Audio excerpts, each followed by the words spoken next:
ও আল্লাহ, আপনি মা বাবার উপরে দয়া করে রহম করেন। মা বাবা ছোটবেলায় আমার উপরে যেমন রহম করেছে, আরে আজকে যে আপনার আমার হাত পা হয়েছে মা বাবার উসিলায়, তারা তো ইচ্ছা করলে পার্টনারে আমার মায়েরা ফালাইতো। ও যুবক, মা বাবা চাইলে পারত তোরে আমারে না খাওয়াইয়া রাখতে, কিন্তু নিজে না খাইয়া তোরে খাওয়াইছে। মা এত কষ্ট করছে, আজকে সেই মারে কেমনে গালি দেয়, বউয়ের জন্য মাকে কষ্ট দেয়। ও যুবক রে, মা যতদিন আছে, বাবার মতো বট বৃক্ষটা যতদিন আছে, এই বট বৃক্ষটাকে একটু যত্ন করিস, কথা শুনিস, কষ্ট দিস না, তাইলে আল্লাহ তোর উপরে দয়া করবে, রহম করবে। যুবকেরা আমাকে একটু কথা দে, মা বাবার সাথে বেয়াদবি করবি না, মা বাবার খেদমত করবি। কারা কারা দুইটা হাত তুলে আল্লাহরে দেখায়া দে। আল্লাহ, এই চক ইব্রাহিমপুরে যুবকেরা হাত উঠাইছে, মা বাবার খেদমত করবে, আব্বা জানের হাত উঠাইছে। এখানে এমন মানুষ আছে যার মা নাই, যার বাবা নাই। দুনিয়ার সব খবর নেওয়া যায়, অন্ধকার খবরের খবর তো আল্লাহ নেওয়া যায় না। জানি না ওই মায়ের ওই বাবার কবরে কি হইতেছে। আল্লাহ যদি মা বাবার কবরের ভিতরে দুনিয়ার ভুল ত্রুটির কারণে আযাবের ফেরেশতারাতে গ্রেফতার হয়, আল্লাহ আমাদের প্রত্যেকটা মা বাবার কবরকে জান্নাতের বাগান বানায় দাও, জোরে কোন আমিন। এই উম্মে সুলাইম তার কবরের ভিতরে তরবারি রাখতো। আমার মায়ের নবী, তার নবী, রহমতের নবী, একদিন উম্মে সুলাইমকে ডাক দেয়া বলেন, উম্মে সুলাইম, তুমি একজন নারী, তোমার কবরের ভিতরে কেন তরবারি? ও দুনিয়ার মানুষ রে, উম্মে সুলাইম মায়ের নবীকে ডাক দেয়া জানা দেয়, গো নবী, আমি নারী হইলে কি হইব, আমার কাছে তরবারি এই কারণে রাখি। ও নবী, আমার কাছাকাছি, আমার সামনে যদি কোনো বিধর্মী আসার চেষ্টা করে, আমার ইজ্জতের উপরে, আমার ইসলামের উপরে, আমার ধর্মের উপরে, আমার সম্মানের উপরে কোনো বিধর্মী যদি আক্রমণ করার চেষ্টা করে, আমি উম্মে সুলাইম আমার তরবারিটা বের করিয়া ওই বিধর্মীর পেট আমি চিরে ফেলবো, জোরে কন্যা আল্লাহু আকবার। এই কথাটা বলার পর হিন্দু যুবকের হাতগুলো থরথর করে কাঁপতেছে। ও দুনিয়ার মানুষ, এবার মুসলমান যুবক ডাক দেয়া কয়, রে ও হিন্দু যুবক, এটাকে বলে মুমিনা নারী, এটাকে বলে মুসলিমা নারী। আমাদের দেশের ভিতরে মুসলিমা নাসরিন মার্কা যারা পর্দাশীল রয়েছে, এদেরকেই তোরা ধরে ধরে দর্শন করতে পারবি, কারণ এদের চরিত্রের ভিতরে ভেজাল। এরা ডিজাইন মার্কা পর্দা করে, আসলে আল্লাহর জন্য এরা পর্দা করে না। যদি আল্লাহর ভয় তাদের ভিতরে অন্তরে থাকতো, তাইলে তোদের মতো বিধর্মীর সাথে প্রেমের ভিতরে জড়াইতে পারতো না। ও দুনিয়ার মানুষ, হিন্দু যুবককে ডাক দেয়া বলে, আমাদের মুমিনা নারী হচ্ছে তারা, তারা তোদের সাথে সম্পর্ক দূরের কথা, যদি তোরা তাদের কাছাকাছি যাওয়ার চেষ্টা করিস, তাদের শরীরের ভিতরে স্পর্শ করার চেষ্টা করিস, তোরা যদি দর্শন করার চেষ্টা করিস, আমাদের মুমিনা নারীরা এমন তো হবে তোদের ইনজিল টাকাইটা দিবে, জোরে কণ্ঠে কিনা। মুমিনা নারী তো এমন হবে, আরে প্রেমের ভিতরে জড়াইবে তো দূরের কথা। ও দুনিয়ার মানুষ, তাদের কাছাকাছি যদি কেউ আসার চেষ্টা করে, তাইলে তার ইজ্জত, সম্মান এগুলো হেফাজতের জন্য নিজের জীবন বিলায় দিবে। এরপরেও ইসলাম, আল্লাহ, রাসূল এবং তার নিজের ইজ্জতটাকে বিলায় কোনোদিনও দিবে না, কথা কোন ঠিক কিনা। আপনার আমার রবকে আল্লাহ কয়জন? আমার আপনার নবী কয়জন?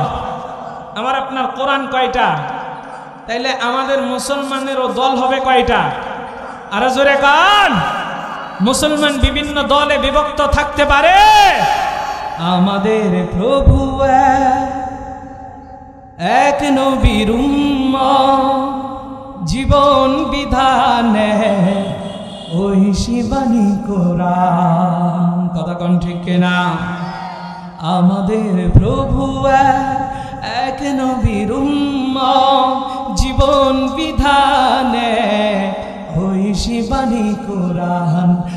আমাদের প্রভু এক নবীর উম্মত জীবন বিধানে ওই শিবানী কোরআন তবে কেন এক নও হে মুসলমান এখো এখো করিয়া আহ্বান তবে কেন এক নও হে মুসলমান এখো এখো করিয়া আহ্বান আমাদের প্রভু এক নবীর উম্মত জীবন বিধানে ওই শিবানী কোরআন আমাদের প্রভু এক নবীর উম্মত জীবন বিধানে ওই শিবানী কোরআন বাইতুল্লাহ মদিনা শরীফে উহুদ পাহাড়ে বদরের মাঠে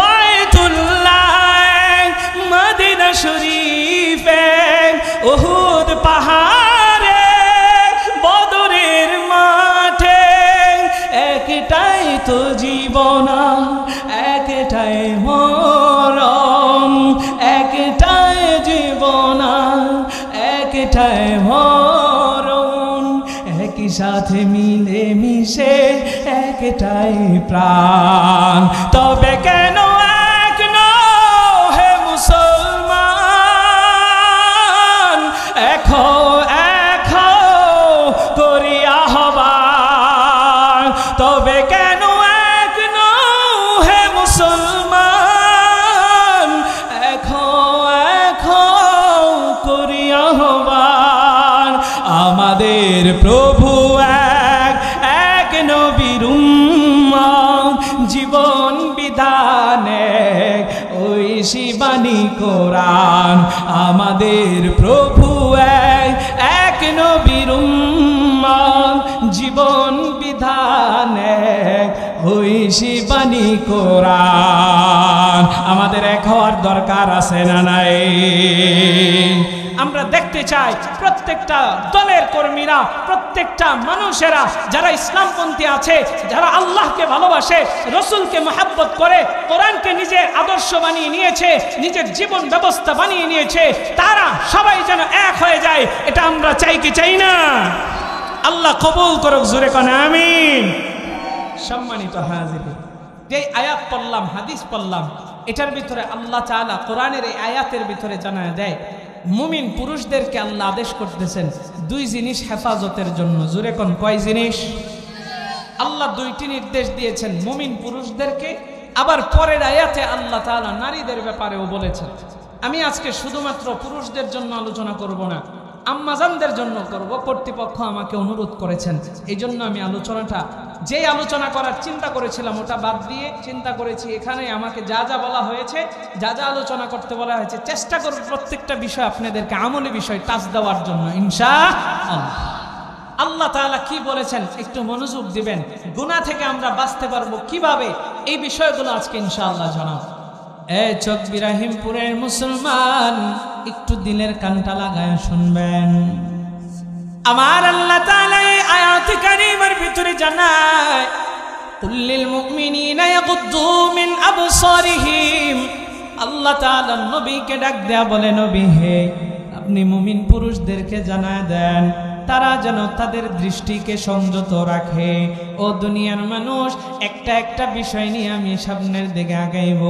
ব্যাখ্যা করব বিশ্লেষণ করব আপনাদেরকে বুঝাইব তাইলে অল্প সময় আমি আলোচনাটা গুছাইতে পারবো আল্লাহ তাআলা কোরআন হাকীমের আয়াতের ভিতরে জানায় দেয় কুল্লিল মুমিনিনা ইয়াগুদ্দু মিন আবসারিহিম হে নবী আপনি মুমিন পুরুষদেরকে জানায় দেন তারা যেন তাদের দৃষ্টিকে সংযত করে অর্থাৎ দৃষ্টির হেফাজত করে অর্থাৎ চোখের হেফাজত করে ও দুনিয়ার মানুষ আল্লাহ শুধুমাত্র মুমিন পুরুষদেরকে জানায় নাই আমার আল্লাহ পরের আয়াতে কারিমার ভিতরে জানায় দেয় ওয়াকুল্লিল মুমিনাতি ইয়াগুদুনা মিন আবসারিহিন্না নবী হে আপনি মুমিন নারীদেরকে জানায় দেন তারাও যেন তাদের দৃষ্টিকে সংযত রাখে তারাও যেন তাদের চোখের হেফাজত করে?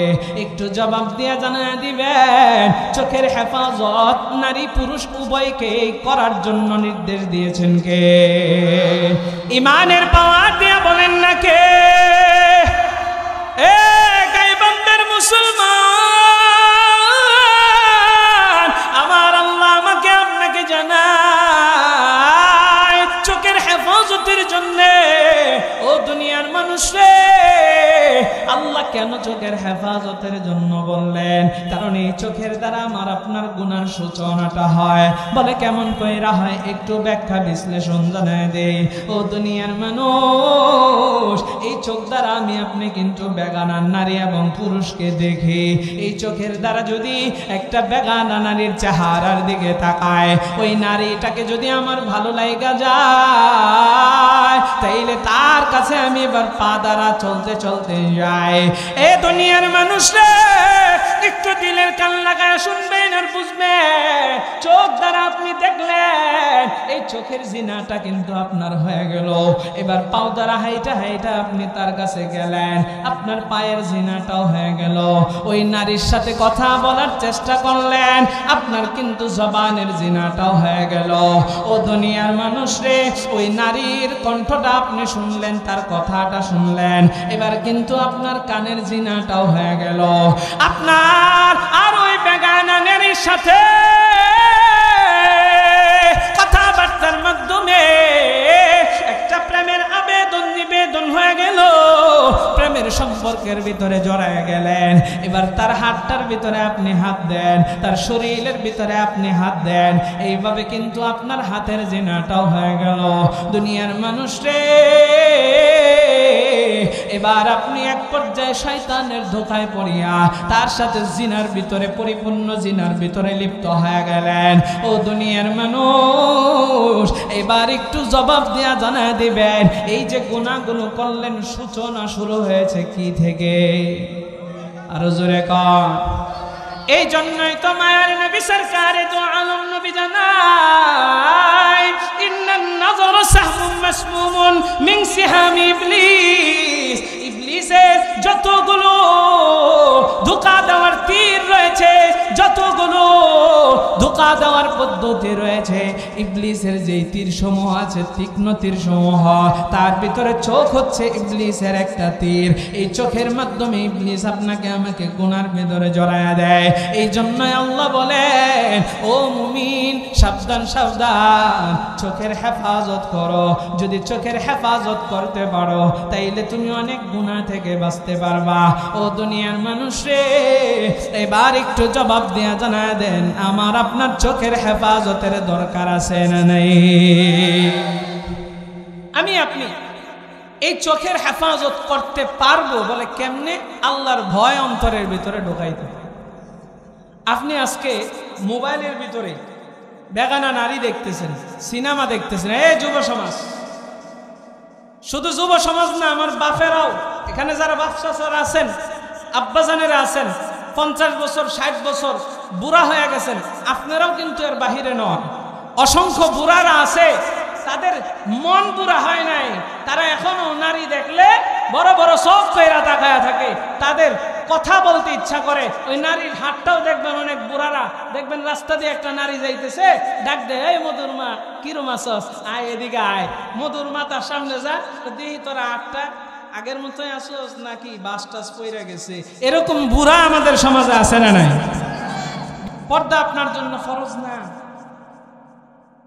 বুড়া যারা আছেন তাদের জন্য যেমন পর্দা ফরজ, যুবকদের জন্য পর্দা ফরজ, নারী পুরুষ উভয়ের উপরে পর্দা ফরজ। আমরা অনেকে মনে করি বুড়া হয়ে গেলে মনে হয় আর পর্দা নাই। না বাবা, ফরজ বিধান।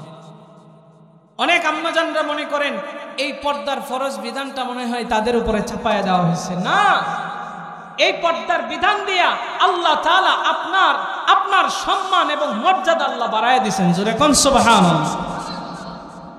আমার আল্লাহ তাআলা কোরআনে হাকিমের ভিতরে জানায় দেয়, আরে আমার পর্দার অন্তরালের মা, ও আমার বোনেরা রে, আল্লাহ আল্লাহ তাআলা আপনার আমার উপরে পর্দার ফরজ বিধান দিয়া আপনার আমার উপরে আল্লাহ কোন ধরনের জুলুম চাপায় দেয় নাই।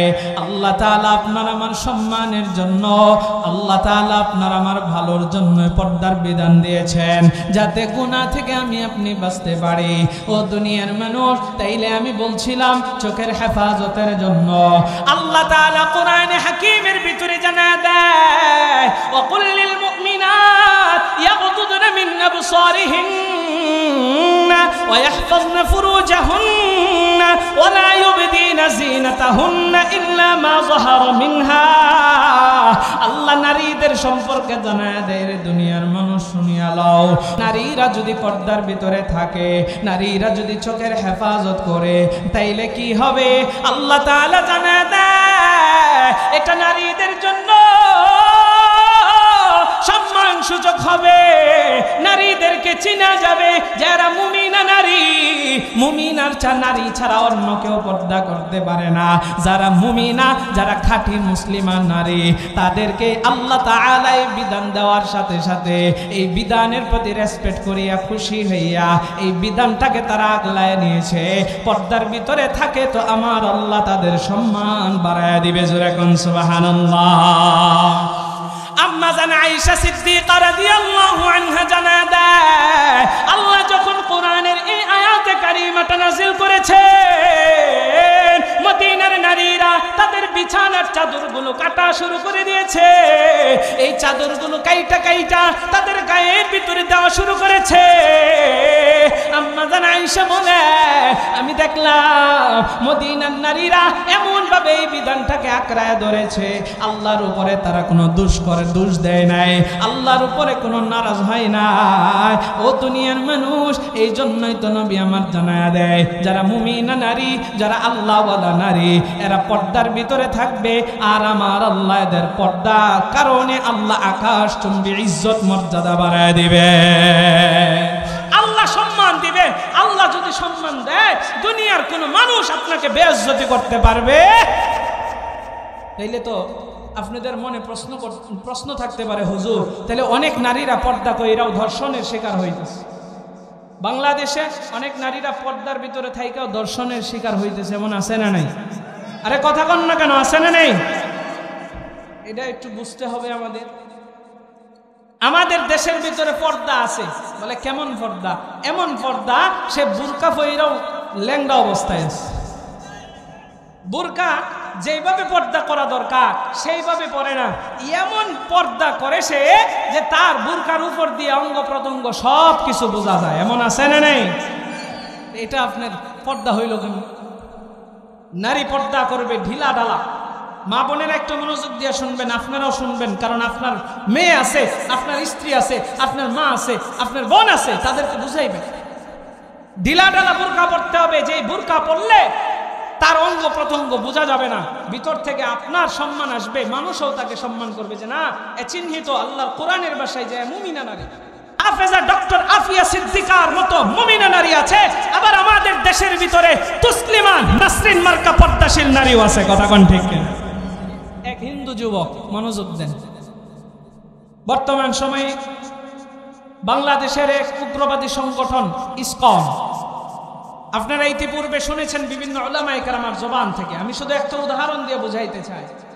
এরা ভারতের রায়ের এজেন্ডা বাস্তবায়ন করার জন্য বাংলাদেশে এখন তারা চিন্তা করেছে মুসলমান নারীদেরকে ধৈরা ধৈরা ধর্ষণ করবে আর তাদের পেটের ভিতরে জারজ সন্তান দিবে। জোরে কোন নাউজুবিল্লাহ। সচেতন হন। মেয়ে কোথায় যাচ্ছে, মেয়েকে সাবধানে রাখেন। আপনি যদি আপনার মেয়েকে, আপনার ঘরের স্ত্রী সন্তানকে, মহিলাদেরকে সতর্কতার ভিতরে না রাখেন, তাইলে এই শনি আপনার কপালে আসতে। তারা এই মিশনে নামছে, মুসলমান নারীদেরকে ধৈরা ধৈরা তারা ধর্ষণ করতেছে, নষ্ট করতেছে। তো ঘটনাক্রমে এক মুসলমান যুবকের সাথে তার এক হিন্দু এরকম এক এজেন্টের পরিচয় আছে। বলতেছে, এই মুসলমান, আমরা তো তোদের নারীদেরকে মুমিনা নারীদেরকে, মুসলমান নারীদেরকে ধৈরা ধৈরা দর্শন করতেছি, আমরা আমাদের মিশন বাস্তবায়ন করতেছি। ও দুনিয়ার মানুষ, এবার সেই যুবক ডাক দিয়া বলে, রে হিন্দু, কি বলিস তুই? কিভাবে আমাদের মুমিনা নারীদেরকে ধ্বংস করতেছিস, তাদের দর্শন করতেছিস, তাদের ইজ্জত আবরু সম্মান কিভাবে নষ্ট করতেছিস একটু জানা তো। কেমন নারী তারা? বলে তারা তো বুরকা পরে দেখি। হিন্দু বলতেছে কি তারা কি পরে? আমার কথা বুঝে থাকলে বলবেন, হিন্দু যুবক কি বলে? তারা কি পরে? বুরখা পরে। বলতেছে বুরখা তো আমাদের দেশে অনেকেই পরে, আমাদের দেশে তসলিমা নাসরিন মার্কাও পর্দাশীল নারী আছে, আবার ডক্টর আফিয়া সিদ্দিকার মতো ইমানদার নারীও আছে। এই কথা বলার পরে হিন্দু কই বুঝলাম না কথা। এবার সেই মাদ্রাসার যুবক হিন্দুকে ডাক দিয়া বলে, এদিকে আয়, এ আমার গাইবান্ধার মুসলমান, মুসলিম শরীফের একটা হাদিস ওই হিন্দু যুবকের সামনে ওই মাদ্রাসার মুসলমান যুবকটা ধরে দিয়েছে, এবার তুমি পড়ে নাও। হিন্দু পড়া শুরু করেছে। যে হেডলাইনটা ছিল উম্মে সুলাইম রাদিয়াল্লাহু আনহা। ও দুনিয়ার মানুষ, একজন নারী সাহাবীর নাম কে উম্মে সুলাইম। এই উম্মে সুলাইম হচ্ছে আমার নবীর একজন সাহাবা নারী। ও দুনিয়ার মানুষ রে, জান্নাতের সুসংবাদ প্রাপ্ত সাহাবী হযরতে তালহা রাদিয়াল্লাহু আনহুর স্ত্রী। শুধু তাই নয়, তাই না, আমার মায়ার নবীর খেদমতে 10 বছর আনাস ইবনে মালিক ছিলেন। এই আনাস ইবনে মালিকের মা এই উম্মে সুলাইম তার কোমরের ভিতরে তরবারি রাখতো। আমার মায়ার নবী, তার নবী, রহমতের নবী, একদিন উম্মে সুলাইমকে ডাক দেয়া বলেন, উম্মে সুলাইম, তুমি একজন নারী, তোমার কোমরের ভিতরে কেন তরবারি? ও দুনিয়ার মানুষ রে, উম্মে সুলাইম মায়ার নবীকে ডাক দেয়া জানা দেয়, গো নবী, আমি নারী হইলে কি হইব? আমার কাছে তরবারি এই কারণে রাখে, ও নবী, আমার কাছাকাছি আমার সামনে যদি কোনো বিধর্মী আসার চেষ্টা করে, আমার ইজ্জতের উপরে, আমার ইসলামের উপরে, আমার ধর্মের উপরে, আমার সম্মানের উপরে কোনো বিধর্মী যদি আক্রমণ করার চেষ্টা করে, আমি উম্মে সুলাইম আমার তরবারিটা বের করিয়া ওই বিধর্মীর পেট আমি চিরে ফেলবো। জোরে কন্যা আল্লাহু আকবার। এই কথাটা বলার পর হিন্দু যুবকের হাতগুলো থরথর করে কাঁপতেছে। ও দুনিয়ার মানুষ, এবার মুসলমান যুবক ডাক দেয়া কয়, রে ও হিন্দু যুবক, এটাকে বলে মুমিনা নারী, এটাকে বলে মুসলিমা নারী। আমাদের দেশের ভিতরে তসলিমা নাসরিন মার্কা যারা পর্দাশীল রয়েছে, এদেরকেই তোরা ধরে ধরে দর্শন করতে পারবি, কারণ এদের চরিত্রের ভিতরে ভেজাল। এরা ডিজাইন মার্কা পর্দা করে, আসলে আল্লাহর জন্য এরা পর্দা করে না। যদি আল্লাহর ভয় তাদের ভিতরে অন্তরে থাকতো, তাইলে তোদের মতো বিধর্মীর সাথে প্রেমের ভিতরে জড়াইতে পারতো না। ও দুনিয়ার মানুষ, হিন্দু যুবককে ডাক দিয়া বলে, আমাদের মুমিনা নারী হচ্ছে তারা তোদের সাথে সম্পর্ক দূরের কথা, যদি তোরা তাদের কাছাকাছি যাওয়ার চেষ্টা করিস, তাদের শরীরের ভিতরে স্পর্শ করার চেষ্টা করিস, তোরা যদি দর্শন করার চেষ্টা করিস, আমাদের মুমিনা নারীরা এমন তো হবে তোদের ইনজিল টাকাইটা দিবে। জোরে কণ্ঠে কিনা? মুমিনা নারী তো এমন হবে, আরে প্রেমের ভিতরে জড়াইবে তো দূরের কথা। ও দুনিয়ার মানুষ, তাদের কাছাকাছি যদি কেউ আসার চেষ্টা করে, তাইলে তার ইজ্জত সম্মান এগুলো হেফাজতের জন্য নিজের জীবন বিলায় দিবে। এরপরেও ইসলাম, আল্লাহ, রাসূল এবং তার নিজের ইজ্জতটাকে বিলায় কোনোদিনও দিবে না। কথা কোন ঠিক কিনা? আমি আপনি মুমিন পুরুষও তো তেমন হব, যতদিন না আমি আপনি আল্লাহর ভয় অন্তরের ভিতরে ঢোকাইতে পারবো। যদি আল্লাহর ভয় অন্তরের ভিতরে ঢোকায়, তবেই আমি আপনি বীর পুরুষ হব। আমি আপনি এমন মুমিন হব যে আমার আপনার ভিতরে ইমানি একটা জজবাই চলে আসবে। ও দুনিয়ার মানুষরে, তখন আমার সামনে কোন নাস্তিক, বেঈমান, মুরতাদ, মুনাফিকের বাচ্চা আমার নবীকে গালি দেওয়ার দুঃসাহস করতে পারবে না। ঠিক কিনা? তাইলে আমাদের মুমিন পুরুষ হওয়ার দরকার আছে না নেই? আমাদের নারীদেরও মুমিনা নারী হওয়ার দরকার আছে না নেই? তাহলে অন্তরের ভিতরে ভয় রাখতে হবে কার? ইমানের পাওয়ার দিয়ে কন্যা কার? যাদের হৃদয়ে আছে আল্লাহর ভয় তারা কবু পথ বলে যায় না। আল্লাহর প্রেম ছাড়া হে দুনিয়া কারো কাছে কোনো কিছু চাই না। যাদের হৃদয়ে আছে আল্লাহর ভয় তারা কবু পথ বলে যায় না। আল্লাহর প্রেম ছাড়া হে দুনিয়ায় কারো কাছে কোনো কিছু চাই না। রাতের আধারে যারা সিজদাতে রয় দু চোখের অশ্রুতে নদী যেন বয়। রাতের আধারে যারা সিজদাতে রয় দু চোখের অশ্রুতে নদী যেন বয়। ছলনার হাছানি যতই আসুক, ছলনার হাছানি যতই ডাকুক, পিছনে ফিরেও সে তাকায় না। আল্লাহর প্রেম ছাড়া হে দুনিয়ায় কারো কাছে কোনো কিছু চাই না। যাদের হৃদয়ে আছে আল্লাহর ভয় তারা কবু পথ বলে যায় না। আল্লাহর প্রেম ছাড়া হে দুনিয়ায় কারো কাছে কোনো কিছু চাই না। জোরে কন্যা মারহাবা। তাইলে আমাদের হৃদয়ে যদি আল্লাহর ভয় থাকে আমরা কোনোদিনও পথভ্রষ্ট হব। তাহলে সম্মানিত হাজিরিন, বলতেছিলাম আমাদের চোখের হেফাজত করা। আজকে আমি আপনি মোবাইলের ভিতরে কত ধরনের খারাপ খারাপ সিনারি দেখি, গোপনে গোপনে দরজা লাগাইয়া যেন মা বাবা না দেখে। আরে মা বাবা দেখতেছে না তো একজন দেখতেছেন, তিনি কে? আরো জোরে কর। আমার আল্লাহ কোরআনে হাকিমের ভিতরে জানায় দেয়, কুল লিল মুমিনিনা ইয়াগুদ্দু মিন আবসারিহিম। এক নম্বরে আল্লাহ জানায় দিলেন, ও দুনিয়ার মানুষরে, সংক্ষেপ করে দিয়ে আমি সামনের দিকে চলে যাইতেছি। এক নম্বরে চোখের হেফাজতের জন্য আল্লাহ বললেন। দুই নম্বর বিষয়টা আমি আপনাদেরকে জানাইব। ও দুনিয়ার মানুষরে, দুই নম্বর বিষয়ের ব্যাপারে আল্লাহ জানায় দেয়, মুমিন পুরুষদেরকে নবী আপনি জানায় দেন তারা যেন লজ্জাস্থানের হেফাজত করে। ও দুনিয়ার মানুষ, আমরা কিন্তু আজকাল লজ্জাস্থানের হেফাজত অনেকেই করি না। এই লজ্জাস্থানের হেফাজত কেমনে হবে, কেমনে হবে?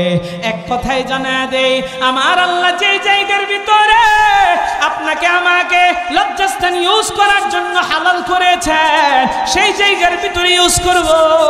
এছাড়া লজ্জাস্থানের যেন খেয়ানত না হয় সেটার দিকে খেয়াল রাখবো, তাইলে লজ্জাস্থানের হেফাজত হয়ে যাবে। দুনিয়ার মানুষ এই দুই জিনিস হেফাজত করতে পারবো। আল্লাহর ভয় অন্তরের ভিতরে রাখবেন।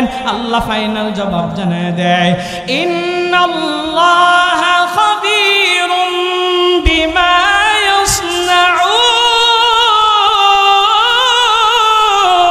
ইয়াসনাউন।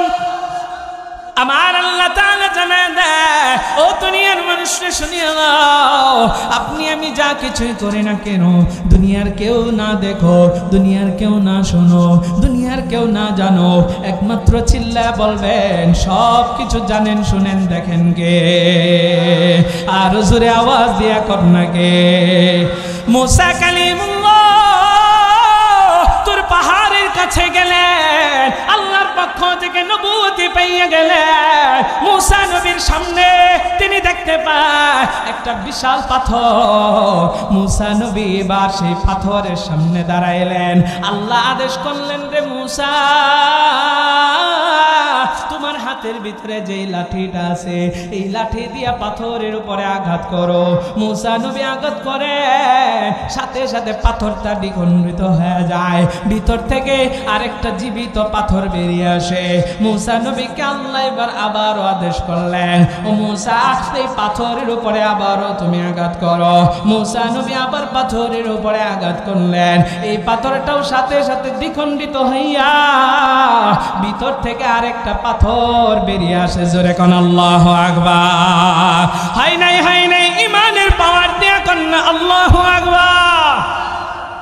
এ গায়ে বান্দার মুসলমান, এবার মুসা নবীকে আল্লাহ আদেশ করলেন, রে মূসা আবারও তুমি তৃতীয় পাথরের উপরে আঘাত করো। মূসা নবী আবারও তিনি তৃতীয় পাথরের উপরে আঘাত করলেন। আঘাত করতে দেরি হয়, পাথরটা দ্বিখণ্ডিত হইয়া ভিতর থেকে একটা ছোট্ট জীবিত কীট বেরিয়ে আসে। ও দুনিয়ার মানুষ, মূসা নবী দেখতে পায় এই কীটের জবানটা আমার আল্লাহ খুলিয়া দিয়েছেন। এই কীটটা কথা বলতেছে। কি কথা? আল্লাহর হামদ সানা পাঠ করতেছে, আল্লাহর প্রশংসা করতেছে। মূসা নবীরে ডাক দেয়া কয়, গো মূসা নবী, আমাকে আমার আল্লাহ এই পাথরগুলোর মধ্যে রেখেছেন। শুধু তাই নয়, আমাকে আল্লাহ সুস্থ রেখেছেন।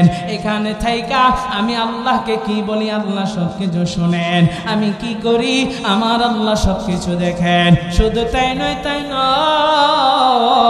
মূসা নবীকে ডাক দেয়া কয়, গো নবী মূসা, আমি ছোট্ট কি এই পাথরের ভিতরে থাকতেছি, ঘুমাইতেছি।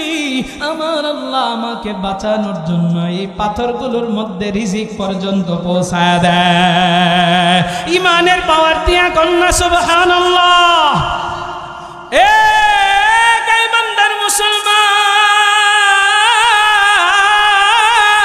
আমি আপনি কি করি, আমার আল্লাহ কিন্তু সবকিছুই দেখেন, আল্লাহ কিন্তু সবকিছুই শুনেন, আল্লাহ কিন্তু সব রেকর্ড করে রাখতেছে। বাঁচার কোনো সুযোগ নাই, বাঁচার কোনো সুযোগ নাই। ও দুনিয়ার মানুষ, আল্লাহ এদিক দিয়ে আদেশ করলেন দুই জিনিস হেফাজতের কথা, ওদিক দিয়ে আমার মায়ার নবীও দুই জিনিসের কথা বললেন। কি বললেন? আমার মায়ার নবী, দয়ার নবী, রহমতের নবী জানায় দেয়, মাইয়াজমাল্লি মা বাইনা লিহওয়াইহি ওয়া মা বাইনা রিজলাইহি আতমাল্লাহুল জান্নাহ। আল্লাহর নবী সরকারে তো আলম নবী জানায় দুই জিনিস হেফাজতের গ্যারান্টি আমি নবীকে যদি তোমরা দিতে পারো, তাইলে বলে আতমাল্লাহুল জান্নাহ, আমি নবী তোমাদেরকে জান্নাতে নেওয়ার গ্যারান্টর হয়ে যাব। আরে জোরে কন্যা সুবহানাল্লাহ। দুই জিনিস হেফাজত করলে জান্নাতে নেওয়ার গ্যারান্টর হবেন নবী আমার। এক নম্বরে জানাই, মাইয়াজমাল্লি মা বাইনা লিহওয়াইহি, বলে দুই ঠোঁটের মধ্যবর্তী জায়গা, এই যে জিহ্বা আছে, এই জিহ্বার হেফাজতের গ্যারান্টি। জিহ্বার হেফাজতের গ্যারান্টি যদি দিতে পারি, নবী জান্নাতে নেওয়ার গ্যারান্টর হবে। আরে নবী যদি জান্নাতে নেওয়ার গ্যারান্টর হয়, আপনার আমার কোনো চিন্তা আছে? কত সুন্দর সুন্দর স্পেশাল আমাদের জন্য আমল নবীজি আল্লাহ দিয়ে রেখেছেন, সহজ আমল। শুধু বুঝবো, আমল করব, যদি আল্লাহর কাছে কবুল হয়ে যায়, যদি লাইগা যায় কথা, কিন্তু চেষ্টা তো করি না। নবীও বলেন, মাইয়াজমাল্লি মা বাইনা লিহওয়াইহি ওয়া মা বাইনা রিজলাইহি, আপনার আমার দুই ঠোঁটের মধ্যবর্তী জায়গা অর্থাৎ জিহ্বা। আবার বলেন দ্বিতীয় নাম্বার, যে এই যে দুইটা পা আছে, উরু আছে, এই দুই উরুর মাঝখানে অর্থাৎ লজ্জাস্থান, এই দুই জিনিসের হেফাজতের গ্যারান্টি মুমিন ও উম্মত আমি নবীকে কাল কিয়ামতের ময়দানে দিবা, তো আমি তোমারে জান্নাতে নেওয়ার গ্যারান্টর হব। জোরে কোন সুবহানাল্লাহ। এর এক নম্বরে কি বললাম? জোরে কম সবাই বলেন।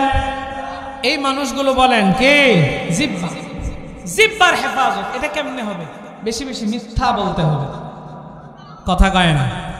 গীবত করা তো লাগবে, করা লাগবে না? গীবত করেন না, মিথ্যা করেন না, বেশি বেশি গালি তো দেওয়া লাগবে। হ্যাঁ, জিহ্বার হেফাজত এত সহজ নয়। এই জিহ্বাটা আল্লাহ বড় দামি কইরা বানাইছে। মায়ের পেটে পর্যন্ত আল্লাহ আপনার আমার জিহ্বাটাকে হেফাজতে রেখেছেন, নাপাক হইতে দেয় নাই। আল্লাহ মায়ের গর্ভের ভিতরে আপনাকে আমাকে কিভাবে খাবার খাওয়াইছেন? নাভি দিয়া, জিহ্বা দিয়া খাওয়াইনি, মুখ দিয়া খাওয়াইনি। কেন? কোনো নাপাক যদি মুখ দিয়া চলে যায়, কারণ এই জিহ্বাটা বড় দামি। এই জিহ্বা আল্লাহর নাম নেই, এই জিহ্বা দিয়া আমার বান্দা আমার কালাম তিলাওয়াত করবে। জোরে কোন আল্লাহু আকবার। এই জিহ্বা আজকে আমরা যেখানে সেখানে লাগাই, মিথ্যা কথা বলি, মিথ্যা মানুষের নামে স্লোগান দেয়, মিথ্যা মিথ্যা স্লোগান। অমুক নেতার চরিত্র ফুলের মতো পবিত্র, আসলে ওই নেতার মতো লুচ্চা বদমাশ এলাকার ভিতর আর একটাও নেই। কি করতেছে? কবে সতর্ক হবে? কিছু টাকার কাছে, বিড়ির কাছে, গাঞ্জার কাছে নিজের ইমান বিক্রি করে দেয়। সমাজ আজকে নেশা জাতীয় দ্রব্য দিয়ে সমাজের যুব সমাজ ধ্বংস হয়ে যায়।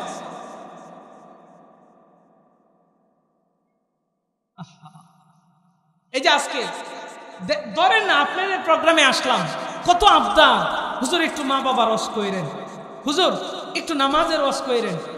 গতকালকে প্রোগ্রাম করেছি গাজীপুর দীর আশ্রমে, হুজুর যুব সমাজ নেশায় ধ্বংস হয়ে যাইতেছে, মা বাবারে মানে না, কিচ্ছু মানে না, হুজুর একটু নেশার বিরুদ্ধে ওয়াজ কইরেন। কি করবো? যে বিষয় নিয়ে আসি ওটা মাথা থেকে ঝাইরা ফালায় দেয়। সমাজ কিভাবে আজকে দিনের পথে আসবে সেই ফিকির। এই যে আয়োজক কমিটিরা, ওনারা যে আমাকে আবদার করেছে, কেন করেছে? আপনারা যেন ঠিক হন, তাদের ভিতরে সেই ফিকির। আল্লাহ আয়োজক কমিটিকে সহ প্রত্যেকটা যুবক, প্রত্যেকটা বৃদ্ধ মানুষ এবং মা বাবা সবাইকে আল্লাহ কবুল করুক। জোরে কোন আমিন। দিনের আলো প্রত্যেকের অন্তরের ভিতরে আল্লাহ জ্বালায়া দেখ। জোরে কোন আমিন। এই যুবক নেশার পিছনে কেন? গাঞ্জা খাইতে খাইতে খাইতে খাইতে নিজের জীবন যৌবন শেষ করছে, সাফা ডিরে ভাঙ্গা এমন অবস্থা হয়েছে, দেখলে দেখা যায় দজা ভাঙ্গার মতো। মাইয়া পায় না বিয়া করতে। কথা কোন ঠিক কিনা? কত যুবক আছে চেহারা তাকানো যায় না। আল্লাহ এদেরকে হেদায়েত দান করুক। জোরে কোন আমিন। মধু খা, মধু। আল্লাহ তাআলা মদকে হারাম করেছেন, মধুকে আমাদের জন্য জায়েজ করেছেন। আরে বলে জিজ্ঞাসা করলে মদ খেলে কি হয়? শরীরটা একটু গরম হয়, মধু খা, এর চাইতে আরো বেশি গরম হবে, একটু বেশি করে মধু খা। শীতের কালে পুকুরের ভিতরে নামা লাগবে। কথা কোন ঠিক? মধুর ভিতরে বরকত দিয়েছেন কে? খেজুর খান, বরকত দিবেন কে? সম্মানিত হাজির, তাহলে যেই কথা বলছি না, জিহ্বার হেফাজত, মিথ্যা কথা বলা যাবে, গীবত শাকায়াত করা যাবে। আমাদের পুরুষরা যেমন গীবত করে, মা বোনেরাও গীবত করে। একজন আর একজনের উকুন বাসে, দুই মহিলা যদি একসাথে হয়, একজন আর একজনের উকুন বাসে আর আরে জানোস রে অমুক জরিনার জামাই কুদ্দুইচা এরকম খারাপের খারাপ, যত ধরনের কথা আছে, গীবত আছে, পরনিন্দা আছে, সব কইরা হয়। আর আমাদের আব্বাজানরা পুরুষরা তারা কি করে? চায়ের দোকানে যায়, টিভির সামনে বসে, দুইজনে মিলে বাস এক আড্ডা বিড়ি রামতেছে, আরেক আড্ডা চায়ের কাপের ভিতর চুমুক দেয়, আর মানুষের গীবত করে। শুধু তাই নয়, ইমাম সাহেবের পর্যন্ত গীবত করে। ইমামরা পর্যন্ত ছাড় দেয় না। যে ইমাম তারে নামা, হারে লজ্জার বিষয়, লজ্জার বিষয়। যে ইমাম আপনার জান্নাতের জিম্মাদারি নিয়ে দাঁড়াইছেন সামনে, নামাজ বেহেশতের চাবি, সেই ইমামকে পর্যন্ত ছাড় দেন না, ইমামের নামে গীবত করে। কি আপনারা কোন জায়গার ভিতরে আছেন? কোন জায়গার ভিতরে নেমে গেছে? সম্মানিত হাজিরিন, মনোযোগ দেন, আর অল্প সময় আলোচনা হবে, আমি বিষয়গুলো বুঝিয়ে ছেড়ে দেব ইনশাআল্লাহ। তাইলে জিহ্বার হেফাজত, বলেন আমার সাথে একসাথে বলবেন যে মিথ্যা কথা বলবো, গীবত করব, কারো বিরুদ্ধে পরনিন্দা করব, কাউকে গালি দিব না তো? তাইলে এই যে রাস্তার কিনারে দাঁড়ায় আছে, জুড়ে চিল্লাম দেয়, গালি দেয়, ওই সু, এই গালি কারা দেয়? মহিলারা একবার ইত্যা খারায় আরেক বাড়ির গালি দেয়, নো, এরকম আছে না নাই? গালি দিব, আল্লাহ কবুল করুক। জোরে কোন আমিন। আরে দুনিয়ার মানুষ রে, আমার মায়ের নবী, দয়ার নবী, রহমতের নবী জানাই, জিহ্বার হেফাজত, জিহ্বার হেফাজত করতে পারবেন, গালি দিবেন না, মিথ্যা কথা বলবেন না, পরনিন্দা করবেন না। ও দুনিয়ার মানুষ, কারো উপরে আপনি মিথ্যা অপবাদ দিয়া দোষ চাপায়া দিবেন না। দুনিয়ার মানুষ রে, যদি আমি আপনি জবানের হেফাজত করতে পারি, তাইলে নবী আমার জান্নাতে নেওয়ার গ্যারান্টার হবে। ও দুনিয়ার মানুষ, আজকে সমাজে আমি আপনি গালি দিয়া আমার আপনার জিহ্বার হেফাজতটাকে ধ্বংস করে দিতেছি। এক মুসলমান আরেক মুসলমানকে গালি দিয়া হইতেছি ফাসিক। আরে দুনিয়ার মানুষ রে, সিবাবুল মুসলিমি ফুসুকু ওয়া কিতালুহুল কুফর, মুসলমানকে গালি দেওয়া ফাসিকি, আর হত্যা করা কুফরে। আমাদের সমাজে যেমন গালি আছে তেমন মানুষকে হত্যাও আছে। এক মানুষ আর এক মানুষকে হত্যা কইরা ফালায়। ও দুনিয়ার মানুষ রে, বর্তমান সময়ে তো বিচার নাই, বিচার থাকবেও না। কিয়ামতের আগ মুহূর্তে এক মানুষ আর এক মানুষকে মাইরা ফালাইবে। কাতেল ব্যক্তিও জানবে না কেন সে হত্যা করেছে, আর যে ব্যক্তিটা হত্যা হয়েছে সেও জানবে না তাকে কেন হত্যা করা হয়েছে। রে আমার আব্বা জান, কিয়ামতের এক ভয়ঙ্কর মুহূর্ত চলতেছে। সকালে ঈমান থাকবে, বিকালে বেঈমান হয়ে যাবে। ও দুনিয়ার মানুষ, এই জন্য সতর্কতায় চলতে হবে। আমি আপনিও কিন্তু সেই কাতারে পড়তে পারি। দেখবে বিকালে ঈমান আছে, সকাল বেলায় বেঈমান হয়ে গেছে। বলে কেমনে? সকালে ব্যক্তিটা পাক্কা ঈমানদার মুসলমান, আর বিকাল বেলায় আরেকজনের কাছ থেকে টাকা খাইয়া ঈমান বিক্রি করে দিয়েছে। এরে দুনিয়ার মানুষ, আমার আপনার রবের সামনে দাঁড়াইতে হবে। অন্যায় কাজগুলো ছেড়ে দেন, নামাজ পড়েন। নামাজ পড়তে পড়তে কপালের ভিতরে দাগ ফালাইয়া দিয়েছেন, কিন্তু আপনি সুদের ভিতরে সম্পৃক্ত, ঘুষের ভিতরে সম্পৃক্ত, আপনি বিভিন্ন অন্যায়ের ভিতরে সম্পৃক্ত। আমার মায়ের নবী, দয়ার নবী, রহমতের নবী সাহাবীদেরকে প্রশ্ন করে, আতাদরুনা মাল মুফলিস, ও সাহাবীরা তোমরা কি জানো দেউলিয়া কোন ব্যক্তি? সাহাবায়ে কারাম জবাব দিয়ে জানায় দেয়, আল মুফলিসু ফিনা মান লা দিরহাম লাহু ওয়ালা মাতা। ও নবী, ওই ব্যক্তি দেউলিয়া যে ব্যক্তির সম্পদ নাই, যে ব্যক্তির টাকা পয়সা নাই, ওই ব্যক্তি তো দেউলিয়া, ওই ব্যক্তি তো ফকির, ওই ব্যক্তি তো মিসকিন। আমার মায়ার নবী, দয়ার নবী, রহমতের নবী জানায় দেয়, ইন্নাল মুফলিসা মিন উম্মতি ইয়াউমাল কিয়ামাতি বিসালাতিন ওয়া যাকাতিন। ও দুনিয়ার মানুষ, ওয়া সিয়ামিন, নবী আমার জানায় দেয় আমার উম্মতের ভিতরে দেউলিয়া হচ্ছে সেই ব্যক্তি যে ব্যক্তি কিয়ামতের ময়দানে অনেক নামাজ নিয়ে আল্লাহর সামনে আসবে, অনেক যাকাত নিয়ে আল্লাহর সামনে আসবে, অনেক রোজা নিয়ে আল্লাহর সামনে আসবে, কিন্তু দুনিয়ার ভিতরে মাঝে মাঝে মানুষকে গালি দিত, মাঝে মাঝে মানুষকে অন্যায়ভাবে মার দিত, মাঝে মাঝে মানুষের গীবত করত, মাঝে মাঝে মানুষের রক্ত ঝরাইতো, মাঝে মাঝে অন্যের সম্পদ আত্মসাৎ করত। আমার মায়ার নবী কয় এরাই হচ্ছে দেউলিয়া। একটু জোরে কন্যা নাউজুবিল্লাহ। এরা গাই বান্দার মুসলমান, আমি আপনাদেরকে সবক দিতেছি, 12টার পরে আলোচনা করি না। এরপরেও আজকে কয়েক মিনিট যদি চলে যায়, গভীর মনোযোগ দিয়ে শুনবেন, একটু দিলের কানটা লাগায় শুনবেন। আমার মায়ার নবী, দয়ার নবী, রহমতের নবী জানা দেয় মানুষটা অনেক নামাজ নিয়ে আল্লাহর সামনে এসেছে, অনেক রোজা নিয়ে আল্লাহর সামনে এসেছে, অনেক যাকাত নিয়ে আল্লাহর সামনে আসছে। আমার আল্লাহর সামনে যখন দাঁড়াইবে, ও দুনিয়ার মানুষ পাশাপাশি মানুষকে গালি দিয়েছিল। ও দুনিয়ার মানুষ রে, গালি দেওয়াটা হচ্ছে বান্দার হক নষ্ট করা। আল্লাহর হক আল্লাহ ক্ষমা করেন, বান্দার হক আল্লাহ ক্ষমা করেন না, বান্দার কাছ থেকেই নিতে হয়। আপনি কাউকে গালি দিয়েছেন, বান্দার হক নষ্ট করেছেন, গীবত করেছেন, তাকে অসম্মানী করেছেন, বান্দার হক নষ্ট করেছেন। আপনি কাউকে অন্যায়ভাবে মেরেছেন, একটু ক্ষমতা আছে, ক্ষমতার পাওয়ার দেখাইয়া সর মারছেন, লাথি মারছেন, ঘুষি মারছেন। ও দুনিয়ার মানুষ, আপনি বান্দার হক নষ্ট করেছেন, তার কাছে যদি মাফ না চান আপনার কিন্তু ক্ষমা হবে না। ও দুনিয়ার মানুষ, শুধু তাই নয়, একজনের রক্ত জড়াইছেন, একজনকে অন্যায়ভাবে হত্যা করেছেন, একজনের জমি জমা আত্মসাৎ করেছেন, বান্দার হক নষ্ট করেছেন। আমাদের সমাজে জমি জমা আত্মসাৎকারীর অভাব নাই, এতিম বাতিজার জমি জমা আত্মসাৎ কইরা নেয়, বোনের জমি জমা জমা আত্মসাৎ কইরা নেবা। কত ধরনের মানুষ আছে, গরিব দুঃখী অসহায় মানুষের জমি জমা ক্ষমতার দাপট দেখায় আত্মসাৎ কইরা নেয়। ও যারা জমি হারাইছেন, আমার মা বোনেরা রয়েছেন, আব্বা জানেরা রয়েছেন, টেনশনের কারণ নাই। কিয়ামতের ময়দানে ও যদি হাজী সাহেব দরবেশ হয়, আল্লাহর সামনে দাঁড়াইতে হবে।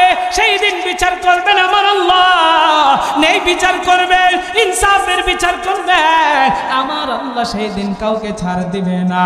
আল্লাহ তাআলা সেই দিন কাহারিয়াতের স্লোগান দিবেন, লিমানিল মুলকুল ইয়াউম লিল্লাহিল ওয়াহিদিল কাহ্হার। আল্লাহ বলবেন আজকের রাজত্ব কার? ও দুনিয়ার রাজা বাদশারা, ও ক্ষমতাশীলরা, তোরা কোথায়? আল্লাহর হুঙ্কার শুনিয়া মানুষেরা ভয়ে থরথর করে কাঁপতে থাকবে, দৌড়াদৌড়ি শুরু হয়ে যাবে।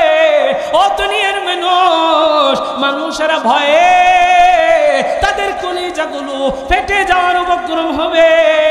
এমনকি নবীরা পর্যন্ত ইয়া নাফসি ইয়া নাফসি জপতে থাকবে। সেই দিন আমার আল্লাহ ইনসাফের বিচার করবেন। ওই যে নামাজি ব্যক্তি, রোজাদার ব্যক্তি, কিন্তু মানুষের হক নষ্ট করেছে, তাকে দাঁড় করাইবে। আল্লাহ তাআলা তার সামনে যখন নিয়ে বিচার শুরু করবে, যাদের হক নষ্ট করেছে তারা একে একে তার পাশে আইসা দাঁড়াইবে। আমার আল্লাহ তাআলা সেই দিন বিচার কেমন করবেন? ওই ব্যক্তিকে ডাক দিয়া বলবে, দুনিয়ার ভিতরে তুমি তার হক নষ্ট করেছিলা, তাদের হক তুমি এখানে বুঝাইয়া দাও। সেই দিন কিন্তু আপনার আমার টাকা থাকবে না, সেই দিন কিন্তু আপনার আমার টাকা কোনো কাজে আসবে না, ক্ষমতার দাপট কিন্তু সেই দিন চলবে না। ও মুমিন, সেই দিন আল্লাহর বিচার হবে। যাও তুমি তোমার পাওনাদারকে পাওনাটা বুঝায়া দাও। বলে কেমনে? তোমার আমলগুলো তাকে দিতে থাকো। একজনকে আমল দিবে, দিতে দিতে দিতে দিতে আমল এক পর্যায়ে শেষ হয়ে যাবে। ও দুনিয়ার মানুষ, এবার আল্লাহর বিচার দেখেন। আল্লাহ বলেন তোমার আমল নাই, এখন কি করবা? তোমার পাওনাদারের কাছ থেকে গুনাহ নিতে থাকো। গুনাহ নিতে নিতে তার গুনার পাল্লাটা ভারী হয়ে যাবে। আমার আল্লাহ তাআলা তাকে জাহান্নামের ভিতরে নিক্ষেপ করবে। জাহান্নামের আগুন সহ্য করার ক্ষমতা আমার আপনার না। ওই জাহান্নামের আগুনের দূতে দুনিয়ার ভিতরে আমি আপনি রড ফ্যাক্টরি দেখেছি। ওই রড ফ্যাক্টরির ভিতরে রড যখন জ্বালায়, দেখবেন আগুনের স্ফুলিঙ্গ উপর দিকে বেরিয়ে আসে। আপনি আমি দেখেছি আগুনের স্ফুলিঙ্গ এমন ভাবে উপরের দিকে আসে। আল্লাহর জাহান্নামের আগুনের কেমন পাওয়ার হবে, কেমন পাওয়ার! মানুষদেরকে আগুনের ভিতরে জ্বালাইবে, এই মানুষেরা আগুনের স্ফুলিঙ্গের ভিতরে উপরের দিকে বাসতে থাকবে, বাসতে থাকবে। এরা দুনিয়ার মানুষ রে, আপনি আমি যদি জাহান্নামের আসামি হইয়া যাই, জাহান্নামের আগুন সহ্য করার ক্ষমতা তো আমার আপনার নাই রে মুমিন। আমি আপনি আল্লাহর কাছে কাঁদতে কাঁদতে ডাক দিয়া বলবো, রব্বানা আখরিজনা না'মাল সালিহান গায়রাল্লাযী কুন্না না'মাল। আল্লাহকে ডাইকা ডাইকা বলবো, গো রব, আমি এই জাহান্নামের আগুন সহ্য করতে পারছি না। ওগো আল্লাহ, আপনি জাহান্নাম থেকে আমাকে বের করে নিয়ে যান। আমি এবার দুনিয়াতে একটু যাইতে চাই। দুনিয়াতে যাইয়া যে আকামগুলো আগে করেছিলাম, যে ভুলগুলো করেছিলাম আর করব না, ভালো কাজ করে আসব। ও দুনিয়ার মানুষ, এবার একটু জবাব দেয়া জানায় দেন, আল্লাহ দুনিয়াতে আসার কোনো সুযোগ দিবে? আর আওয়াজ দেয়া কোন দিবে?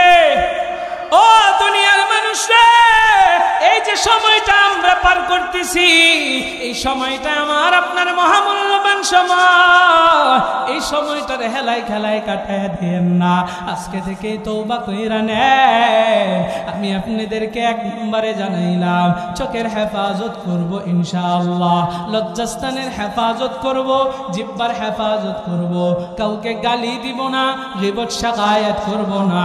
ও দুনিয়ার মানুষ, বেশি বেশি করে মা বাবার খেদমত করব, মা বাবার দোয়া নিব। মা বাবার দোয়াটা যদি নিতে পারি জান্নাতটা কিন্তু দুনিয়াতে কিনতে পারবো। কারণ আল্লাহর নবী জানায় আল জান্নাতু তাহতা আকদামিল উম্মাহাত। মা বাবা পায়ের নিচে সন্তানের বেহেশত। ও দুনিয়ার মানুষ রে, মা বাবার পায়ের নিচে মাটি খুঁড়লে বেহেশত পাইবেন না। ওই মা বাবার জন্য আপনার আমার বিভিন্ন ধরনের মেহনত করতে হবে, তাদের সেবা যত্ন করতে হবে। ও দুনিয়ার মানুষ রে, এই জন্য একটু দিলের কানটা লাগায়া শুনবেন। আমাদের সমাজে অসংখ্য অপদার্থ সন্তান আছে, মা বাবার সাথে বেয়াদবি করে এমন আছে না না? আমার আল্লাহ কোরআনে হাকিমের ভিতরে জানায় দেয় ওয়াকাদা রাব্বুকা আল্লা তা'বুদু ইল্লা ইয়্যা ওয়া বিল ওয়ালিদাইনি ইহসানা। মা বাবার প্রতি ইহসান করো। ও দুনিয়ার মানুষ, শুধু তাই নয়, আমি সংক্ষেপে বলছি, ইম্মা ইয়াবলুগান্না ইনদাকাল কিবারা আহাদুহুমা আও কিলাহুমা ফালা তাকুল লাহুমা উফফিন ওয়ালা তানহারহুমা ওয়া কুল লাহুমা কওলান কারীমা। ও দুনিয়ার মানুষ, আল্লাহ এখানে উফ শব্দটাকে ব্যবহার করেছেন। মা বাবার সাথে এমন আচরণ করবেন যেন মা বাবা উফ শব্দটাও করতে না পারে। আজকে কত সন্তান মা বাবার সাথে বেয়াদবি করে, মা বাবার কলিজার ভিতরে আঘাত দেয়, মা বাবার সেবা যত্ন করে না, মা বাবার খাওয়ায় না। মা বাবা কষ্টে উফ শুধু নয়, অনেক মা বাবার কিন্তু বদদুয়া চলে আসে। মা বাবার বদদুয়া যদি কপালে লাগে রে, তাইলে দুনিয়াও তোর পূর্বে, আখিরাতও তোর বরবাদ হয়ে যাবে। আরে দুনিয়ার মানুষ রে, মা বাবা যে কত বড় নিয়ামত, যার মা নাই, যার বাবা নাই, সেই বুঝে মা বাবার কত মূল্য। ও দুনিয়ার মানুষ, আজকে মা বাবা চোখের সামনে আছে তো তোর জান্নাতটা তোর চোখের সামনে আছে। মা বাবার সাথে বেয়াদবি করবি না রে যুবক, মা বাবার খেদমত করবি, কথা শুনবি।